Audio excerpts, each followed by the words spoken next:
Students, I am Deepti Rangnani, Associate Professor Chemistry, SPC Government College Ajmer. Today we will study the topic of BSc Part 2nd, Thermodynamics 2nd, and in this series today we will continue from statement and concept of residual entropy, अवशिष्ट entropy का कथन और संकल्पता। जैसा कि हम ऊष्मागतिकी का तृतीय नियम पढ़ चुके हैं, यह नियम उन पदार्थों के लिए होता है जिनका परम ताप पर पूर्णतया व्यवस्थित विन्यास होता है या जिनकी परम ताप पर एंट्रोपी ज़ीरो होती है। जैसे कि शुद्ध क्रिस्टल जालक होता है, वो हमेशा व्यवस्थित रहते हैं और क्रिस्टल के n परमाणुओं को n विभिन्न जालकों में हम फैक्टोरियल n तरह से अरेंज कर सकते हैं। और अगर क्रिस्टल के सभी परमाणु समान होते हैं तो व्यवस्थाएं इक्वल होंगी और उनके लिए हम प्रोबेबिलिटी को हम ज्ञात कर सकते हैं। W is equals to factorial n upon n, factorial n upon factorial n is equals to 1, या entropy is equals to k log W, चूँकि W इज इक्वल्स टू 1 है और log 1 इक्वल टू 0 होगा, अतः एंट्रोपी 0 होगी। तो यही ऊष्मागतिकी का तृतीय नियम होता है कि परम शून्य ताप पर किसी भी क्रिस्टलीय पदार्थ की जो एंट्रोपी होती है वो 0 होती है और शुद्ध क्रिस्टल जो है उसकी एंट्रोपी का मान 0 होता है। अगर इसी शुद्ध क्रिस्टल में दो अलग अलग तरह के परमाणु हों, जैसे कि A और B, तो समरूपों की जो संख्या है, जो नंबर ऑफ कॉम्प्लिकेशंस हैं, वो हो सकते हैं W is equals to factorial n upon factorial Na factorial NB। यहाँ टोटल जो मॉलिक्यूल्स हैं n, उनको हम रिप्रेजेंट कर सकते हैं Na प्लस NB से, और ये A और B परमाणुओं की संख्या होती है। अब मिश्रित क्रिस्टल की जो एंट्रोपी है, जिसे कि हम रेसिड्यूल एंट्रोपी कहते हैं, उसे हम लिख सकते हैं S residual is equals to K log W, और यहाँ पर W की वैल्यू है factorial n upon factorial Na factorial NB। अगर n का मान बहुत ज़्यादा है तो हम x का हल जो है वो स्टर्लिंग इक्वेशन लगा करके कर सकते हैं कि factorial log factorial n is equals to n log n minus n। तो ये वैल्यू अगर हम 137 वाली इक्वेशन में सब्सटीट्यूट करते हैं तो हमें S रेसिड्यूल प्राप्त होती है माइनस के Na log Na plus NB log NB minus n log n। और इसको अगर हम मोल फ्रैक्शन में लिखते हैं तो उसके लिए हमें इक्वेशन लिखनी है, सेम यही इक्वेशन पहले लिखेंगे जिसमें कि n की जगह हम Na प्लस NB सब्सटीट्यूट करेंगे। फिर इस इक्वेशन को हम ओपन करेंगे ब्रैकेट्स को और कॉमन लेंगे Na और NB, और हम लास्ट में इक्वेशन पर आ जाएंगे। जैसे कि लास्ट इक्वेशन जो फर्स्ट इक्वेशन है वो लिखी हुई है। फाइनली हमें इक्वेशन प्राप्त होती है माइनस n के Na upon n log Na upon n plus NB upon n log NB upon n।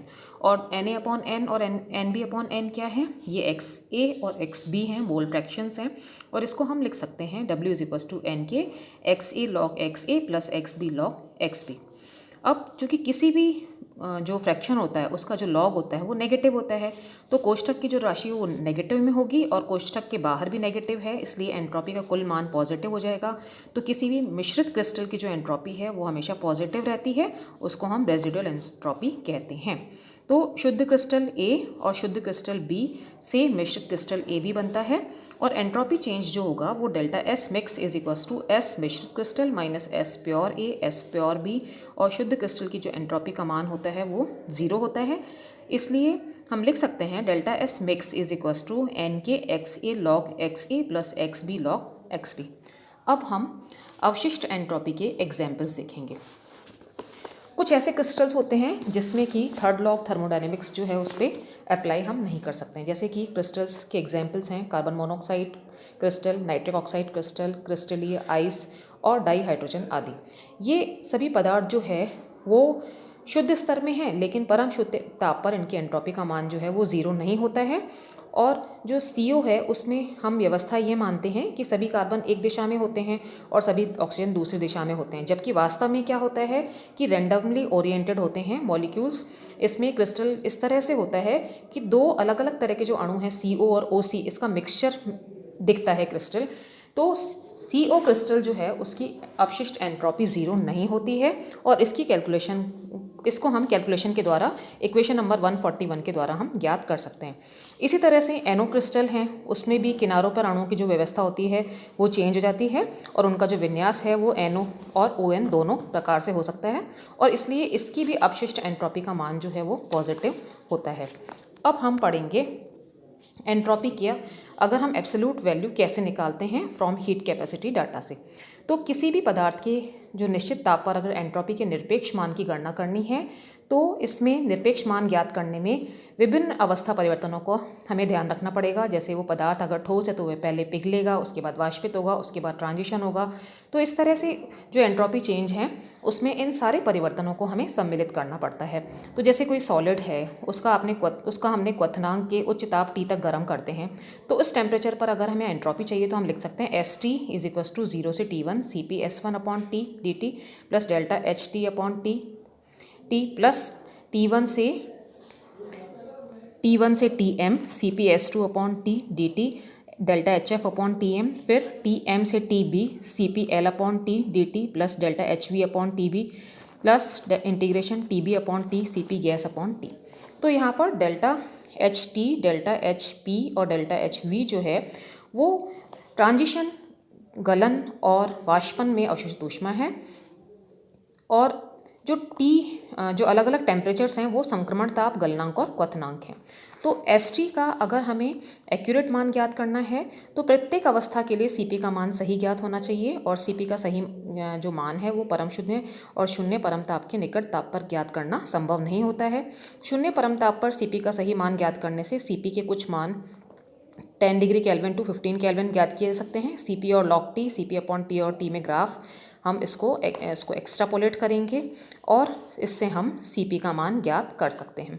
तो इस तरह से हमने एंट्रोपी के निरपेक्ष मानों की हम गणना कर सकते हैं। उसके बाद हम पढ़ेंगे कि जनरल कंडीशंस क्या होती है स्पॉन्टेनिटी की और इक्विलिब्रियम की, स्वतः प्रवर्तिता और साम्य अवस्था की सामान्य शर्तें क्या होती हैं। हमें पता है कि उत्क्रमणीय रूपांतरण में तंत्र साम्यावस्था से अनंत सूक्ष्म विस्थापित होता है। यद्यपि रूपांतरण होता है परंतु फिर भी तंत्र लगभग साम्यावस्था में रहता है। इस तरह से हम कह सकते हैं कि साम्यावस्था ही उत्क्रमणीयता की शर्त होती है। और किसी भी प्रोसेस में अगर रिवर्सिबल प्रोसेस है तो उसमें परम ताप T पर dq रिवर्सिबल ऊष्मा का अवशोषण होता है। तो हमें पता है कि हम ds का फॉर्मूला लिख सकते हैं, ds is equals to q reversible upon T। तो TdS is equals to q reversible हो जाएगा।